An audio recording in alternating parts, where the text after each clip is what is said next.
move on to some other exciting news. If that wasn't exciting enough for you, uh, Logan may have been the most exciting move to Memphis, but there was another one.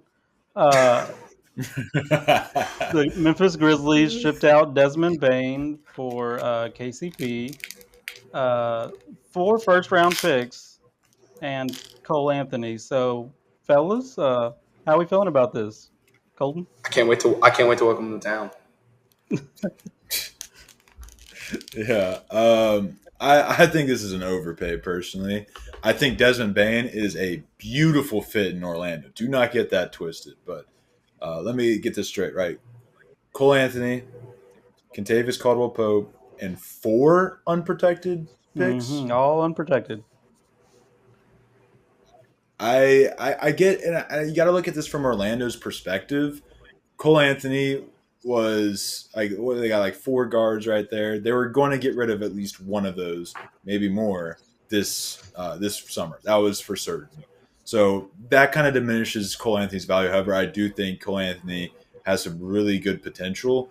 I don't know how he fits as, I guess, a backup point guard, but we know he'll get more minutes, and I think that can only bring good things for Cole Anthony's career in Memphis. Um, and then you get Kentavious Caldwell Pope, who was supposed to be the big signing of the last offseason for the Magic. Didn't really work out. Will he work out in Memphis? We'll see. Or will he get traded back to Denver? That would be pretty funny. As the four picks, that's stellar. That's outstanding, especially the Memphis, who's like a sneaky good team at not necessarily needing a lottery pick to pick up some talented players. Zach Edey being one.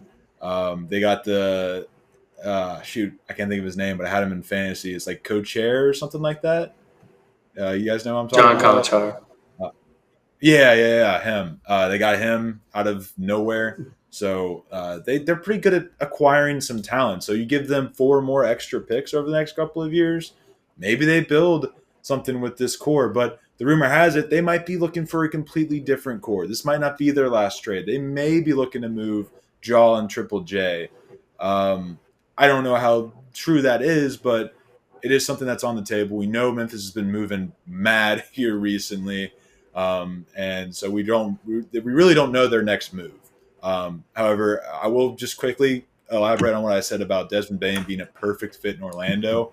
I think he is exactly what they need. He's a great shooter. He's a great defender. So they don't even have to lose anything on the defensive end, putting him next to Jalen Suggs. But they do add a ton of offense at that 2-guard spot that they desperately need. I think they still need some more space, and they need to find a guy in free agency that can hit shots. But still, all in all, I do like this trade for Orlando. Although it is an overpay, it could pay off here within the next year or so. I think if they can stay healthy, even without Desmond Bane, they were going to be pretty good. I think if they stay healthy with Desmond Bane, they're going to be a scary team in the East. No, yeah, definitely. And like talking about the Memphis side of things as well, it scares me that, I might have to go catch a few Grizzlies games and, Ja and Triple J might not be there. I'll get to watch, Santi Aldama, the trolley problem is his known nickname, as everyone calls him. It's going to be his team now. So, no, it's interesting. It's interesting. I think it would make sense if you got that many picks for Desmond Bane. You have to make some calls about Triple J and Ja, just to gauge their price. And you can see like the indication that I'm getting from getting 4 first-round picks in that first trade is they want to blow it up. They want to do one of those rebuilds, kind of like OKC did, where they're like, I think we've already gotten the most out of Paul George and Russell Westbrook that we can. So let's go ahead. Let's move them for their max value. And I think Ja Morant has, I'd say, sky high value. Jaren Jackson Jr., another. You can get a lot for him, and you can get a few young pieces, and then get a lot of picks and build a whole new core. And then once you have that sustained success, and that second apron comes to town, you can just do what the Thunder are doing and draft a new 3-and-D guy every year. It's almost a foolproof plan, and I think they set the blueprint, and I think Memphis is going to take a similar route. At least that's the indication I'm getting. I don't know. Would be a real shame now that I'm in town, but maybe they'll call me for an Exhibit 10 or something.